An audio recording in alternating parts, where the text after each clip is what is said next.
హైదరాబాద్ లో ఐటీ అధికారుల సోదాలు కొనసాగుతున్నాయి. తెల్లవారుజాము నుంచి సినీ నిర్మాతలు, మూవీ నిర్మాణ సంస్థల టార్గెట్ గా తనిఖీలు కంటిన్యూ అవుతున్నాయి. సినీ నిర్మాత దిల్ రాజు తో పాటు మైత్రి మూవీ మేకర్స్ ఇల్లు, మ్యాంగో మీడియా సంస్థ కార్యాలయాల్లో ఐటీ అధికారులు సోదాలు చేస్తున్నారు. ఏకకాలంలో 8 ప్రాంతాల్లో అధికారుల దాడులు కొనసాగుతున్నాయి.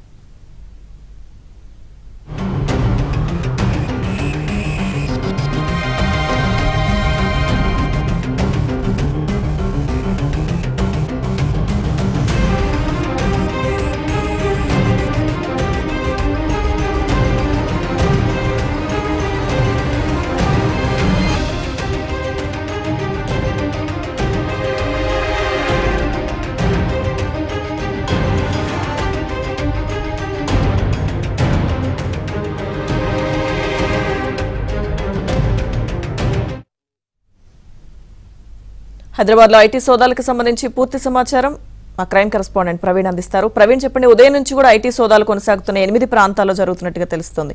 అప్డేట్స్ ఏంటి? దాదాపు హైదరాబాద్లోని 8 ప్రాంతాల్లో ఏకకాలంలో దాదాపు 50 బృందాలుగా విడిపోయి ఈ ఐటీ సోదాలు కూడా కంటిన్యూగా కొనసాగుతున్నటువంటి పరిస్థితి కనపడుతుంది. ముఖ్యంగా హై బడ్జెట్ మూవీస్ తెలుగు టాలీవుడ్లో ఇప్పటి వరకు పుష్ప 2 కావచ్చు, గేమ్ చేంజర్ కావచ్చు, సంక్రాంతికి వస్తున్నాం, ఈ 3 సినిమాలకు సంబంధించినటువంటి నిర్మాతల ఇళ్లలో, వారి కార్యాలయాల్లో కూడా ఏకకాలంలో సోదాలు కూడా కంటిన్యూగా కొనసాగుతున్నటువంటి పరిస్థితి అయితే కనపడుతుంది. ఉదయం 6 గంటల నుంచినే ఐటీ అధికారులు అయితే సోదాలు కొనసాగించారు. ఎందుకంటే వీళ్ళు పెట్టినటువంటి ఇన్వెస్ట్మెంట్ ఎంతైతే ఆ సినిమా బడ్జెట్ ఉందో బడ్జెట్కు మించి ఆదాయం వచ్చినటువంటి సందర్భం ఉంది కాబట్టి వాటికి సంబంధించి పూర్తి స్థాయిలో వెరిఫై చేస్తున్నారు. ఎందుకంటే ఈ చిత్రానికి అయినటువంటి వ్యయాన్ని, మరోవైపు వచ్చినటువంటి ఆదాయం ఎంత అనేటువంటి అంశాలన్నిటిపైన కూడా పూర్తి స్థాయిలో ఐటీ శాఖ అధికారులు కూడా ఆరా తీస్తున్నటువంటి పరిస్థితి కనపడుతుంది. ప్రస్తుతం మనం చూస్తున్నాం జూబ్లీ హిల్స్ లోని దిల్ రాజు కూతురు ఇంట్లో కూడా ప్రస్తుతం అయితే సోదాలు కూడా కంటిన్యూగా కొనసాగిస్తున్నటువంటి పరిస్థితి అయితే స్పష్టంగా కనపడుతుంది.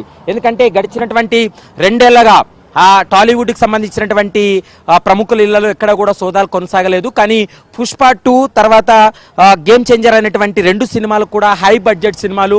ఆ సినిమాలు కూడా కొంత సక్సెస్ సాధించడంతో భారీ ఎత్తున కూడా వాళ్ళకి ఆదాయం వచ్చింది కాబట్టి వాటికి సంబంధించి పూర్తి స్థాయిలో ఆరా తీస్తున్నారు. ప్రముఖ నిర్మాత తెలంగాణ FDC చైర్మన్ దిల్ రాజు ఇళ్లతో పాటు ఆయన కార్యాలయాల్లో కూడా సోదాలు కొనసాగిస్తున్నటువంటి పరిస్థితి కనపడుతుంది. మరోవైపు మైత్రి మూవీస్ కార్యాలయాల్లో కూడా ప్రస్తుతం అయితే మాత్రం ఈ సోదాలు కూడా కొనసాగుతున్నాయి. మైత్రి మూవీ వారు ఇప్పటికే పుష్ప 2 సంబంధించినటువంటి చిత్రం తీశారు కాబట్టి అది కూడా హై బడ్జెట్ మూవీ. వారి నిర్మాతలు నవీన్ ఎర్నేని నివాసంలో కూడా సోదాలు కొనసాగుతున్నాయి. ఏకకాలంలో 8 చోట్ల దాదాపు 55 బృందాలు తనిఖీలు కూడా కొనసాగిస్తున్నటువంటి పరిస్థితి ఉంది. జూబ్లీహిల్స్, బంజారాహిల్స్ లోని దిల్ రాజు ఇళ్లతో పాటు ఆయన సోదరుడు శిరీష్, కుమార్తె అన్షితారెడ్డి నివాసాల్లో కూడా ఐటీ సోదాలు కంటిన్యూగా కొనసాగిస్తున్నటువంటి పరిస్థితి ఉంది. వ్యాపార భాగస్వామి నివాసాల్లోనూ తనిఖీలు నిర్వహిస్తున్నారు. ఈ సినిమాకు సంబంధించినటువంటి కొన్ని కీలకమైనటువంటి పత్రాలను కూడా అధికారులు పూర్తి స్థాయిలో వెరిఫై చేస్తున్నటువంటి పరిస్థితి. ఒకవేళ ట్యాక్స్ గిన ఎగ్గొట్టినట్లయితే ఖచ్చితంగా ఇప్పుడు ఈ యొక్క రైడ్స్లో కూడా ఆ అంశాలన్నీ కూడా బయటపడేటువంటి అవకాశం అయితే కనపడుతుంది. మనం చూస్తున్నటువంటి అన్షితారెడ్డి ఇంటి వద్ద అయితే మాత్రం ఐటీ శాఖ అధికారులు దాదాపు 4 బృందాలు చేరుకోవడం జరిగింది. ఈ 4 బృందాలు కూడా ప్రస్తుతం ఉదయం నుంచి కూడా సోదాలు కంటిన్యూగా కొనసాగిస్తున్నటువంటి పరిస్థితి కనపడుతుంది. ఇప్పటికే వాళ్ళు పెట్టినటువంటి బడ్జెట్ ఎంత, వచ్చినటువంటి ఆదాయం ఎంత అనేటువంటి అంశాలన్నిటిపైన కూడా పూర్తి స్థాయిలో ఆరా తీస్తున్నారు. మరోవైపు ఇట్లాంటి సినిమాకి సంబంధించినటువంటి విషయంలో అంటే హై బడ్జెట్ మూవీస్లో ఏదైతే వీళ్ళు పెట్టినటువంటి వ్యయం ఎంత ఉంది, ఎంత ఆదాయం వచ్చిందనేటువంటి అంశానికి సంబంధించి పూర్తి స్థాయిలో డాక్యుమెంట్ అంతా కూడా వెరిఫై చేస్తారు. వెరిఫై చేసిన తర్వాత ఒకవేళ ఎక్కడైనా కూడా వీళ్ళు ఆదాయ పన్ను ఎగవేసినా, లేకుంటే ఇన్కమ్ ట్యాక్స్ డిపార్ట్మెంట్కి సమాచారం లేకపోయినా ఖచ్చితంగా పెనాల్టీ విధించేటువంటి అవకాశం అయితే కనపడుతుంది. ఈరోజు సాయంత్రం వరకు కూడా ఈ సోదాలు కంటిన్యూగా కొనసాగేటువంటి అవకాశం అయితే కనపడుతుంది.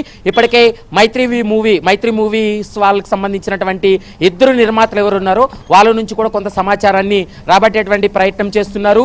ఈ నెలలో విడుదలైనటువంటి 2 సినిమాలకు సంబంధించి కూడా పూర్తి స్థాయిలో వారి నుండి కొంత సమాచారాన్ని తీసుకోవడం జరిగింది. మరోవైపు వీళ్ళు మొత్తం కూడా ఒక లెగ్జర్ మెయింటైన్ చేస్తారు కాబట్టి సినిమాకు ఖర్చు అయినటువంటి లెగ్జర్ ఏదైతే ఉందో అదంతా కూడా ఐటీ శాఖ అధికారులు కూడా సబ్మిట్ చేయడం జరిగింది. మరోవైపు వచ్చినటువంటి ఆదాయం ఎంత అనేటువంటి అంశానికి సంబంధించి కూడా నిర్మాతల నుండి అడిగి తెలుసుకునేటువంటి ప్రయత్నం చేస్తున్నారు. మరోవైపు దిల్ రాజుకు సంబంధించినటువంటి 2 సినిమాలకు సంబంధించినటువంటి ఖర్చు, వచ్చినటువంటి ఆదాయం పైన వారి చార్టెడ్ అకౌంట్ కూడా కొంత సమాచారాన్ని ఐటీ శాఖ అధికారులకు ఇచ్చినటువంటి పరిస్థితి పరిస్థితి ఉంది. ఐటీ శాఖ అధికారులకు ఏదైనా అనుమానాలున్నా లేకుంటే ఏదైనా ట్రాన్సాక్షన్ సంబంధించినటువంటి వాటిలో ఎంత ఆదాయం వచ్చిందనేటువంటి అంశాలన్నిటిపైన పూర్తి స్థాయిలో వారి నుండి సమాచారాన్ని తీసుకున్న తర్వాత ఒకవేళ వీళ్ళు వచ్చినటువంటి ఆదాయం ఎక్కువగా ఉందంటే ఖచ్చితంగా వాటికి సంబంధించి పన్ను కూడా విధించేటువంటి అవకాశాలు అయితే స్పష్టంగా కనపడుతున్నాయి. ఈ రోజు సాయంత్రం వరకు కూడా ఈ సోదాలు హైదరాబాద్ వ్యాప్తంగా కొనసాగేటువంటి అవకాశం అయితే కనపడుతుంది. Right, thank you.